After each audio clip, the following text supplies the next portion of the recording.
நான் இன்னைக்கு எப்படி ஹைபிஸ்கஸ் ஷாம்பு செய்கிறேன் அப்படின்னு காமிக்கிறேங்க. கொஞ்சம் தண்ணி எடுத்துக்கிட்டு, அதில் இந்த செம்பருத்தி பூக்கள போட்டு கொதிக்க வைக்கணுங்க. ஒரு 5 to 10 மினிட்ஸ் நல்லா கொதிக்க வச்சதுக்கப்புறமா, இந்த பூக்களில் உள்ள ஒரிஜினல் எசன்ஸ், இதில் எந்த கலரும் கெமிக்கல்ஸும் ஆட் பண்ணலங்க. ஒரிஜினல் எசன்ஸ் வந்து அப்படியே அந்த தண்ணியில் இறங்கிருங்க. இந்த வாட்டரை நம்ம ஃபில்டர் பண்ணி எடுத்துக்கிட்டு, நான் ஆல்ரெடி ஷாம்பு பேஸ் ரெடி பண்ணி வச்சுருக்கேன். அந்த ஷாம்பு பேஸில் இந்த செம்பருத்தி வாட்டரை ஆட் பண்ணி நல்லா மிக்ஸ் பண்ண வேண்டியதாங்க. நல்லா மிக்ஸ் பண்ணணுன்னா ஒரு ஷைனிங்கான சூப்பரான ஷாம்பு நமக்கு ரெடி ஆயிருங்க. இந்த ஷாம்புவை பாருங்கள் எவ்வளோ சூப்பராக இருக்குல்ல. இந்த ஷாம்புவை உங்களுக்கு ஹேர் ஃபால் இருந்ததுன்னா ஹேர் ஃபாலை கண்ட்ரோல் பண்ணுறதுக்கும், உங்களோட ஹேரை ஷைனிங்காகவும் சாஃப்டாகவும் வச்சுக்கிறதுக்கும் இந்த ஷாம்பு உங்களுக்கு ஹெல்ப் பண்ணுங்க.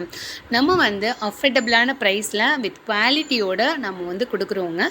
வேணுங்கிறவங்க நீங்கள் டிஎம் பண்ணி ஆர்டர் பண்ணிக்கலாம். பாருங்கள், கொஞ்சமாக நான் வந்து கையில் வாட்டர் விட்டு தேய்ச்சி காமிக்கிறேன். எவ்வளோ நுர வருது பாருங்கள். ஸோ உங்களுக்கும் வேணும் அப்படின்னு நினச்சிங்கன்னா வாட்ஸ்அப் பண்ணுங்கள்.